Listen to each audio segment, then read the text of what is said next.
चौथा दिवस आहे आणि इथं बसलेले सर्व माझे मायबाप सर्व ज्ञानी आहे, गुणी आहे, आणि माझ्यापेक्षा वयवृद्ध सुद्धा आहेत, तरी पण तुमची ऐकण्याची, कथा श्रवण करण्याची जो मन आहे फार सुंदर आहे. कारण तुम्हाला आई भेटल, बाप भेटल, शेतीवाडी भेटल, घरदार भेटल, पण भागवत कथा ही दुर्लभ आहे, दुर्लभ. कारण 7 दिवसाचा वेळ तुम्हाला बाहेर गावला जाऊन देता येणार, देता येईल का? म्हणून आपल्या गावात वाहत असलेली ही गंगा आहे आणि या गंगेमध्ये आपण पावन झालं पाहिजे. आणि तसाही पवित्र ते भूमी, पावन तो देश, तिथे हरीचे दास दर्शन घेते. आपला देशच असा आहे की आपल्या देशामध्येच हा भक्तिभावाचा कार्य चालते, बाकी देशात काही चालत नाही. थोडा आवाज दे बाबू. तर सुंदर असा सोहळा आहे आणि भाग्यवान हा आहे परिवार. आमचे सोनकुकरा बाबा, आई आणि त्यांचे मधले बंधू, त्याप्रमाणे आमचे गुलाबरावजी शिक्षक, त्यांचा सुद्धा या कार्यामध्ये मुलाचा वाटा आहे. आणि आमच्या माझ्या दादांचे पुत्र मनोज बाबा, हे सुद्धा यावर्षी अविरत कथेमध्ये आम्हाला साथ देत आहेत. त्याचप्रमाणे आमच्या सोनडुकरा बाबाचे दोन्ही पुत्र, ते सुद्धा अविरत कथेला बसलेले आहेत आणि सुंदर असा कथेचा प्रोग्राम या ठिकाणी चाललेला आहे. तर आजचा विषय आहे कृष्ण जन्म. पेढे आणले का तुम्ही?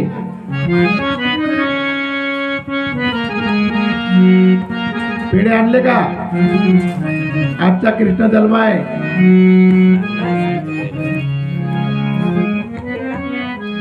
बारसा आरसा करायचा आहे तर पेढे पाहिजे का नाही?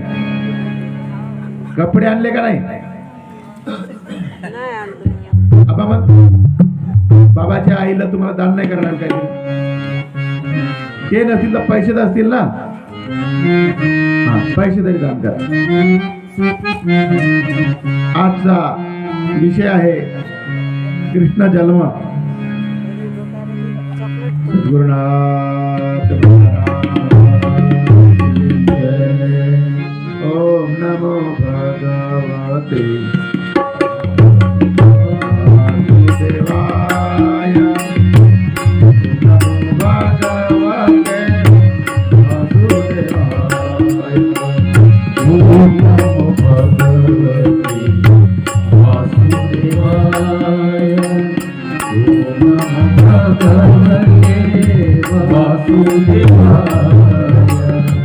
ओम नमो भगवते वासुदेवाय. ओम नमो भगवते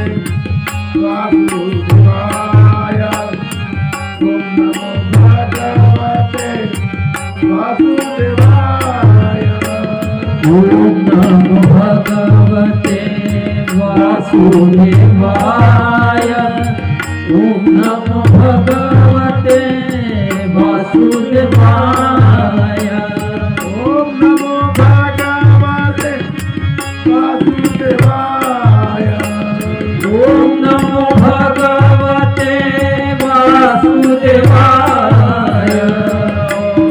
ओम नमो भगवते वासुदेवाय. ओम नमो भगवते वासुदेवाय.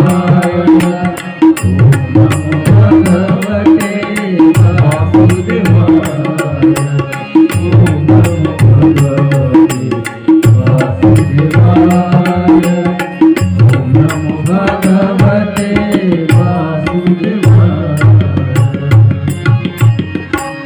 या ठिकाणी उपस्थित आमचे जवळीक स्नेही धर्मराव दादा बनसोड भागवतकार आणि त्यांचे भाऊसाहेब हिराजी महाराज यांनी आपल्या सहकार्यासहित सुंदर असा हरिपाठाचा कार्यक्रम या ठिकाणी सादर केला, त्याबद्दल त्यांचं सुद्धा या ठिकाणी अभिनंदन आहे. त्याच प्रकारे आमचे वागरे दादा हर कार्यक्रमात आम्हाला साथ देत असतात. जिथं बारसागडे महाराज आहेत त्या ठिकाणी मात्र आमचे वागरे दादा आवर्जून हजर राहतात. हे जे तबला वाजवून राहिले ना, यांचे आई वडील आहेत, ते मोफत मध्ये आपल्या गाडीची सेवा देतात. जिथं भजन कीर्तन असेल तिथं आम्हाला बसवून घेऊन जातात, कुठल्याही प्रकारचा पैसा घेत नाही. आज त्यांचा भजन मंडळ या ठिकाणी आला आणि सुंदर अशी सेवा हरिभजनाची सादर केली. तसाच त्यांचा कुटुंब सुद्धा पूर्णतः धार्मिक आहे. जसा आमचा सोनकुकुरा परिवार आहे त्याचप्रमाणे त्यांचा परिवार सुद्धा धार्मिक आहे. म्हणून असे घर फार दुर्लभ मिळतात. म्हणून तुम्ही सुद्धा आपापल्या गावात, आपापल्या घरात, आपापल्या मौल्यात, आपापल्या माहेरात सर्व ठिकाणी जाऊन या हरिनामाचा छंद लावा. जेथपर्यंत तुम्ही हरिनामाचा छंद नाही लावणार तेथपर्यंत तुम्हाला दुःख प्राप्ती होईल. आणि हा एकच असा साधन आहे की याच्याने आपल्याला सुखाची प्राप्ती होते. आणि मी काही फार मोठा कीर्तनकार नाही, भागवतकार नाही आणि माझा भागवत पुराणाचा धंदाही नाही. पण जेवढं काही थोडासा असेल, जेवढं मला येत असेल तेवढं मी या ठिकाणी सादर करतो. माझ्या समोर आमचे भागवतकार बाबा बनसोड महाराज बसलेले आहेत. तर या ठिकाणी मी सांगत असताना काही चुका बोला माझ्याकडून होतीलच, तर आपला मुलगा म्हणून सर्वांनी मला माफ करावं अशी तुमच्या सर्वांचरणी प्रार्थना करून आजच्या भागवत प्रवचनाला सुरुवात करू. सद्गुरुनाथ महाराज.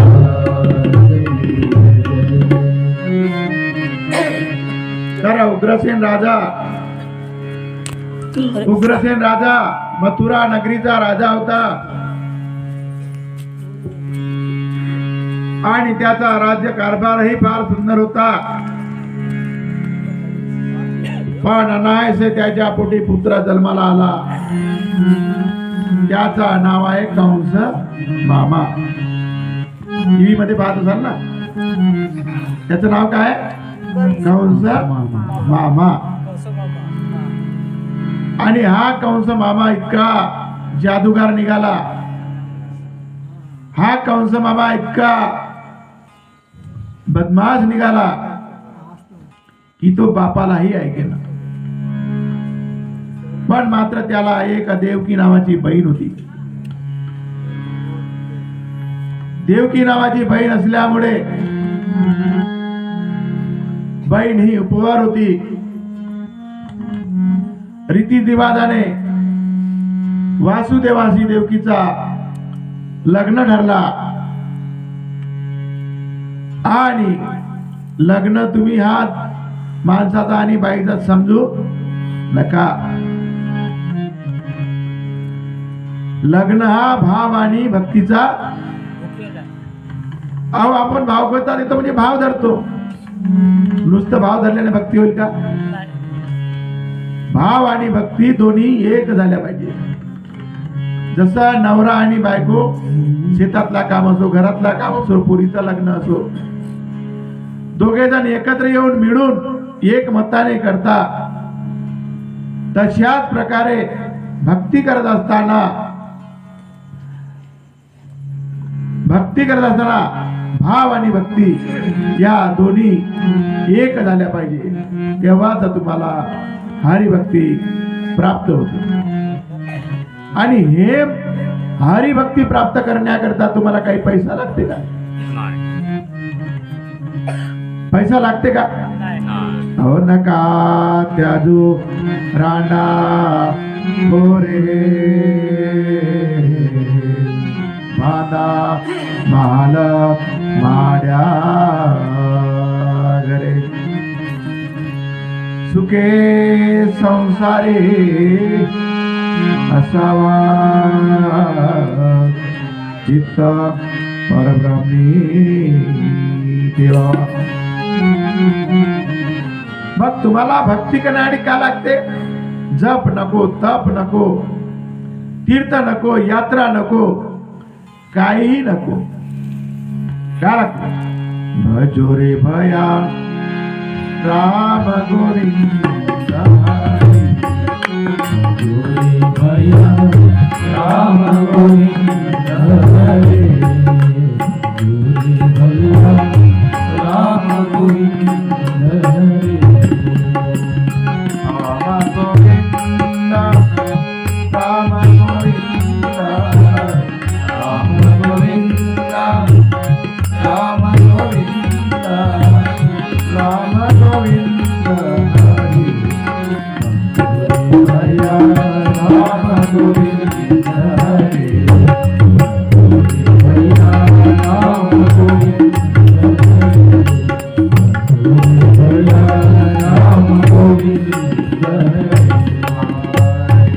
तप साधन कछु नहीं लागत, तप साधन कुछ नहीं लागत, नरक नहीं घटड़ी.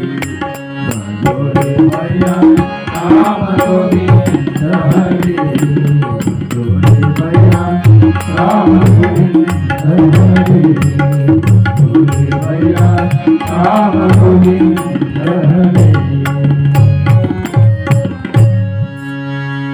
भक्ती करण्यासाठी काही साधन लागते का? नाही. आणि साधन लागला असता तर ज्ञानदेव, तुकाराम, नामदेव महाराज, एकनाथ महाराज कोणीही भक्ती करू शकले. मग काय लागते? नित्याचे बडे तुका म्हणे फडे. आपल्याला फक्त काय लागते? निश्चय. मग तो निश्चय कसा पाहिजे? संत संगतीचा पाहिजे. निश्चय कसा पाहिजे? संत संगतीचा. आता आम्ही निश्चय कशाचा करतो? एखाद्या दोस्ताचा, मित्राचा, एखाद्या काकाचा, मामाचा, गावातील लोकांचा. पण संताचा संग करत. भाग्यवान आहे आमचा हा घराणा, सोनकुकरा घराणा, की हे संताची संगत करतात. आणि 10-20 नाही 5-50 संत आले तरी ते जुमानत नाही, सेवा करतात ना. अशी सेवा ज्याच्या घरी असेल त्याला कुठल्याही प्रकारची काही कमी पडत. पण याच्यासाठी सांगलेलं आहे, भाग्य पाहिजे बहुता जन्म जन्मीचे सुकृत. कारण जेथपर्यंत तुम्ही काही तर भक्तीमध्ये असं सांगतात की पुनर्जन्म. आमचे बाबा वीणावाले बाबा कुठे जातात? ब्रह्मा कुमारी मध्ये जातात. यांच्याकडे एवढा मोठा वाघ असताना हे अस्वलाकडे जातात. हो, वाघ शहाण आहे का अस्वल शहाण आहे? मग हे सांगतात पुनर्जन्माची कथा. विश्वास आहे का तुमचा पुनर्जन्म तुम्हाला होईल म्हणून? आणि याच जन्मात एवढा दुःख आहे, कष्ट आहे, तर पुन्हा दुसरा जन्म घेऊन तुम्ही का करणार? बरं, दुसरा जन्म घेतल्यानंतर काही साधू संत बनणार का? म्हणून तुकाराम महाराज म्हणतात, जन्म मरणा नाही रे पुन्हा, सत्य सत्य जाना तुका म्हणे. अरे ह्याच जन्म घेण्यासाठी तुम्ही त्या नारायणाला विनंती केली. कोणत्या बक्कडबाई, कोणत्या नारायणाला विनंती केली? कोणत्या? प्रस्तुती नारायण. कोणता नारायण? प्रस्तुती नारायणाला हात जोडले. देवा भगवंता नारायणा, अरे मी इथं त्रासलो रे आईच्या पोटात राहून, काही कर पण मला इथून बाहेर. गर्भपनों में किया करार, निकल गया बेईमान. पोटात असताना तो संकल्प करते, मी तुझा नाव विसरणार नाही. करार केला देवाची. गर्भपनों में किया करार, निकल गया बेईमान. आणि काही लोक तर जन्मल्यापासून तर मरेपर्यंत बेईमान असतात. याचा कारण कसता? अंदर त्याला शुद्ध सत्वगुण मिळत असते. आईच्या पोटात असताना त्याला कुठल्याही प्रकारची माया असते का? आणि बाहेर आल्याबरोबर तो का म्हणते? केव्हा म्हणते, आणि तेव्हा त्याला ही माया नावाची वस्तू झोपते. आणि तो मोह मायेमध्ये भुलून जाते. तर काही लोकांना मरेपर्यंत त्या मायेतून मुक्त होता येत. आणि धनवाने कसे असतात? धनवृद्धा बलवृद्धा, धनवृद्धा बलवृद्धा आणि शक्तिवृद्धा वयवृद्धा. एखादा धनवान आहे, भरपूर धन त्याच्याकडे आहे, पण त्याच्या हातून एकही सत्कार्य घडला नसेल तो धनवान कामाचा आहे का? आहे का? हो, एखादी आजी आहे 80 वर्षाची झाली, पण तिला नाही संत दर्शन घडला, नाही तिच्या घरी संतांची पंगत झाली, नाही तिला संतांची भेट झाली. मग ती आजी 50-70 वर्षाची होऊन काही उपयोगाची झाली का? का केली? खाली झोपली ना पोरबार करून आपला संसार केला. एखादा बलाढ्य आहे, बलवान आहे, आणि त्याची शक्ती जर सत्कर्मासाठी लागत नसेल, जसा हा भागवत आहे, या ठिकाणी येऊन स्वयंपाक करू लागणे, जसे आमच्या केवळरामजी जंगटे महाराज आहे. हर एक ठिकाणी आम्हाला माणसं आणण्याचा आणि नेण्याची मदत करतात. गाडी त्याची स्वतःची. कसा हो जंगटे महाराज आमच्या टेंब्यावरून आलेल्या आहेत. बाई कोणत्या? काय नाव आहे? सोरते बाई टेंब्यावरून आल्या. किती आवड. अजी सोरते महाराज त्या टेंब्यावरून आलेल्या बाईला आणायचं आहे. तात्काळ गेले. तर त्यांचा आयुष्य थोडा सत्कर्मी लागला. पण एखादा बलवान आहे, शक्तिशाली आहे, आणि तो एखाद्या धार्मिक कर्मामध्ये तो त्याचा हातभार लागला नसेल तर तो शक्तिशाली काही कामाचा आहे का? धनवृद्धा बलवृद्धा आयुवृद्धा. म्हणून शिका. आयुष्य जाते पण शिकता येत.